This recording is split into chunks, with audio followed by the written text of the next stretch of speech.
صدقہ فطر کا مسئلہ بتا دیں، فطرانہ کتنا ہوتا ہے؟ ہمارے ہاں جو مقرر کیا جاتا ہے، جو بتایا جاتا ہے اخبار میں کہیں آ جاتا ہے 100 روپے 200 روپے، کیا واقعی یہی ہے؟ اور اس کی اہمیت کیا ہے؟ اگر کوئی نہیں ادا کرتا تو اس کا کیا مسئلہ ہے؟ صدقہ فطر جو ہے یہ واجب ہے، بخاری مسلم میں حدیث ہے، نبی علیہ السلام نے گھر کے ہر فرد کی طرف سے، خواہ وہ بچہ ہو، غلام ہو، بوڑھا ہو، جوان ہو، روزے رکھنے والا ہے نہیں رکھنے والا، بیماری کچھ بھی ہے، اس دن بھی اگر کوئی بچہ پیدا ہوا ہے تو اس کے لیے صدقہ فطر مقرر کیا ہے. ٹھیک ہے. اور بخاری اور مسلم دونوں میں آیا کہ نبی علیہ السلام کے زمانے میں صحابہ کرام کہتے ہیں ہم 1 سا اناج دیا کرتے تھے. 1 سا 4 مد کے برابر ہے.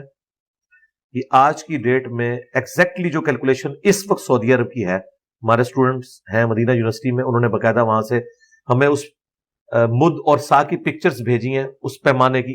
یہ ماپے جاتے تھے، اس وقت کلو گرام نہیں ہوتا تھا، ماپا جاتا تھا کہ یہ پیالہ ہے، 1 مد ہے، 4 پیالے کریں تو 1 سا بنے گا. تو وہ 1 سا یعنی 4 مد بنتا ہے 2750 گرام، 2.25 کلو. راؤنڈ آف کریں تو 3 کلو. اور مزے کی بات، اہل تشیع کے ہاں بھی 3 کلو ہے. یہ سنی شیعہ کا اتفاق ہے. حنفی 2 کلو بتاتے ہیں، اہل حدیث بھی 2.25-3 کلو کے قائل ہیں. اہل حدیث امام شافعی کے موقف کو بہتر سمجھتے ہیں کہ اناج کے سوا دیے ہی نہیں جا سکتا. میرے نزدیک امام حنیفہ کا موقف درست ہے، اناج بھی دیا جا سکتا ہے، رقم بھی. کیونکہ اگر آپ یہ قانون بنائیں گے تو یہاں تو ٹرکوں کے ٹرک آپ کو اناج کے کھڑے ہونے پڑیں گے. دیکھیں نا، ہزاروں نمازی ہوتے ہیں. دوسری طرف یہ بھی مانتے ہیں کہ اگرچہ سونے کی زکوٰۃ میں سے سونا ہی نکالنا ہوتا ہے، لیکن وہاں یہ کرنسی کی شکل میں بھی زکوٰۃ دے دیتے ہیں. یہاں پہ بھی کرنسی کی شکل میں اگر کوئی 2750 گرام یا راؤنڈ آف کریں 3 کلو گندم یا کھجور، اگر کھجور دینا چاہتا ہے 1000 روپے کلو ہے تو وہ کتنی بن جائے گی؟ کشمش. ٹھیک ہے.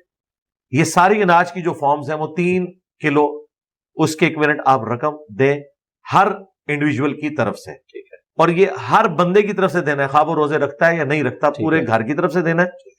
مقصد کیا ہے؟ وہ ابو داؤد میں حدیث ہے کہ نبی علیہ السلام نے روزے کی حالت میں جو کوئی فوش گوئی ہو جاتی ہے، کوئی غیبت والا معاملہ ہو جاتا ہے، اس کی کمپنسیشن کی ہے. کیونکہ بخاری میں حدیث ہے جس سے اس کا روزہ جھوٹ اور برائی سے نہ روکے، اللہ تعالیٰ کو اس کے بھوکا پیاسا رہنے کی کوئی حاجت نہیں.